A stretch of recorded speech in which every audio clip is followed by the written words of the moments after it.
शोभाला मारेना गेंड्यासारख्या देहाला मातीत लढवला गेंड्यासारख्या देहाला मातीत लढवला वाघ्यासारख्या शोभान स्वराज घडवला वाघ्यासारख्या शोभान स्वराज घडवला।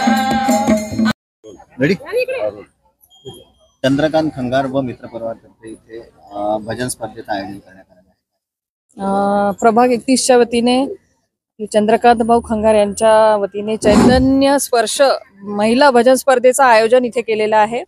आपल्या प्रभाग 31 मध्ये ज्याही भजनी मंडळी आहे त्यांचा या कार्यक्रमामध्ये समावेश आहे।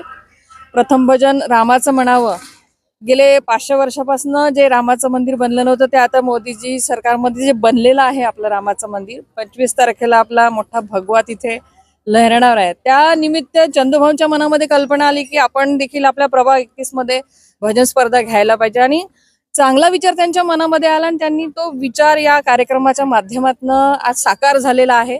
नक्कीच चंदूभाऊ आज भजन स्पर्धा घेत आहे, परंतु अनेक कार्यक्रम आपल्या प्रभागामध्ये सतत राबविण्याचं काम चंदूभाऊ खंगार करत असतात। त्यांना मी पुढच्यासाठी खूप खूप शुभेच्छा देते। नमस्कार, मी चंद्रकांत खंगार आज या भजन मंडळाचा आपण स्पर्धा घेतलेली आहे। मान्य आपले खासदार नितीनजी गडकरी यांच्या संकल्पनेतून आणि त्यांच्या याच्यातून आपण ही स्पर्धा घेतली आहे। या स्पर्धेचं औचित्य असं आहे की आपल्या या प्रभागातल्या भजन मंडळांचा कलागुणांना कुठेतरी वाव मिळावा, त्यांचं कुठेतरी हे संधी त्यांना मिळावी, स्टेजची संधी त्यांना मिळावी, त्यासाठी आपण ही भजन स्पर्धा इथे आयोजित केली आहे। सर्वप्रथम या सर्व आलेल्या भजन मंडळांना मी खूप खूप शुभेच्छा देतो व त्यांनी खूप चांगलं गायन करून आम्हाला इथे जे पर्यवेक्षक आले आहेत त्यांना कुठेतरी कन्फ्यूज करण्याचं काम त्यांनी करावं, इतकं चांगलं त्यांनी भजन इथं केलं पाहिजे।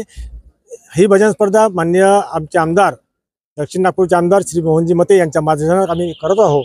असेच मार्गदर्शन आम्हाला त्यांनी नेहमी लाभत राहावं अशी मी त्यांच्याकडून आशा करतो।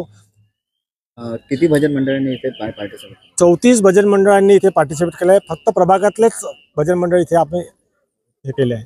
आणि याचा निकाल केव्हा? निकाल आजच सायंकाळी हे भजन स्पर्धा आटोपल्यानंतर निकाल जाहीर होईल आणि त्या निकालामध्ये आम्ही बक्षीस वितरण करणार आहोत। जेवढे भजन मंडळ आले आहेत त्या भजन मंडळाच्या प्रत्येक सदस्याला आम्ही इथे काही ना बक्षीस देणार आहोत।